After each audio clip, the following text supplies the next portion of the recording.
जननी जानी तो भक्त जन का दाता का शूर नहीतर रेजे वांजणी मत गुमावी शूर। આપણા શાસ્ત્રો અને સંસ્કૃતિમાં માતાને ભગવાનથી પણ ઊંચો દરજ્જો આપવામાં આવ્યો છે। કહેવાય છે કે લોહીના દરેક સંબંધોમાં કદાચ વેર બની શકે છે, પણ એક માતાની મમતા ક્યારેય ખૂટતી નથી।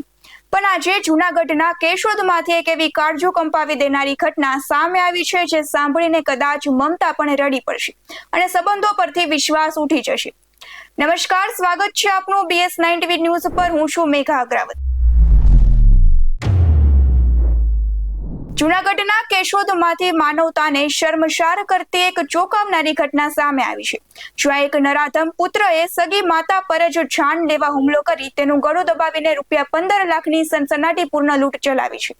વિદેશ જવામાં નિષ્ફળ રહેલા અને ચા હોટલના દેવામાં ડૂબેલા આરોપી દીપ વ્યાસે પોતાની માતા પ્રફુલ્લાબેનને બેરહેમીથી માર મારી ઘરમાંથી ₹5 લાખ રોકડા, 10 લાખના દાગીના અને બાઇક લૂંટી લીધું હતું।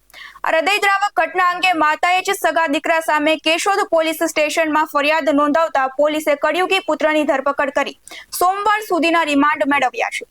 આ મામલે કેશોદ પોલીસના PI MD ચૌધરીએ શું કહ્યું છે, આવો સાંભળીએ। કેશોદ શહેર વિસ્તારમાં રહેતા પ્રફુલ્લાબેન જયંતિભાઈ દવેનાઓએ તેઓની ફરિયાદ જાહેર કરેલી છે કે તેમના દીકરા દીપ પ્રદ્યુમનભાઈ વ્યાસનાઓ આજથી આશરે એકાદ મહિના પહેલાં તેઓના રહેણાંક મકાન ખાતે આવેલા અને તેઓને હાથ પકડી માર મારેલ, તેમજ ફરિયાદીબેનનું ગળું દબાવી તેઓને મૃત્યુના ભયમાં મૂકી ફરિયાદીબેન પાસે રહેલ રોકડ રકમ ₹5 લાખ તથા ફરિયાદીબેનના સોનાના દાગીના, જેની અંદાજિત કિંમત ₹10 લાખ મળી કુલે 15 લાખનો મુદ્દામાલ ફરિયાદીબેન પાસેથી બળજબરીથી કઢાવી લઈ અને જતો રહેલો હોવાની, તેમજ ફરિયાદી બહેનના કબજાનું મોટરસાઇકલ જેની કિંમત ₹60,000નું પણ આ કામેના આરોપી લઈ અને જતા રહેલો હોવાની ફરિયાદ અનુસંધાને તાત્કાલિક આરોપીને પકડી ધોરણસરની કાર્યવાહી કરવામાં આવેલ છે।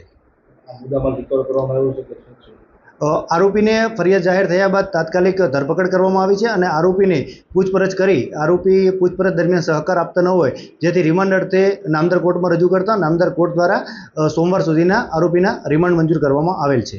આરોપી શું કામ ધંધો કરે છે અને અગાઉ કંઈ ગુનામાં આવે છે? આરોપીની પ્રાથમિક પૂછપરછમાં આરોપીએ જણાવ્યા મુજબ આરોપી રજવાડી ચાની હોટલ ખોલી જૂનાગઢ ખાતે હોટલનો ધંધો કરતા હોવાની જાણકારી મળી છે। કરવાનું કારણ શું? આરોપી સૌપ્રથમ વિદેશ જવા માંગતા હોય, ત્યારબાદ તેઓને ત્યાં વિદેશ જવાનું અનુકૂળ ન થતાં તેઓને ધંધો કરવો હોય, જે અનુસંધાને હાલનો આ ગુનાને અંજામ આપેલો હોવાનું આરોપીની પ્રાથમિક પૂછપરછમાં જણાઈ આવે છે। આરોપી દીપ વ્યાસ પોલીસ તપાસમાં સહેજ પણ સહકાર આપી રહ્યો નથી।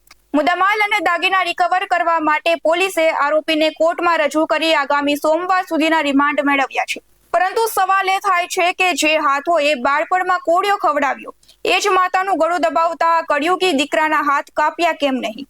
હાલ આ સમાચારમાં બસ આટલું જ। વધુ સમાચારો અને લાઈવ અપડેટ્સ માટે જોતા રહો BS9 TV ન્યૂઝ। નમસ્કાર।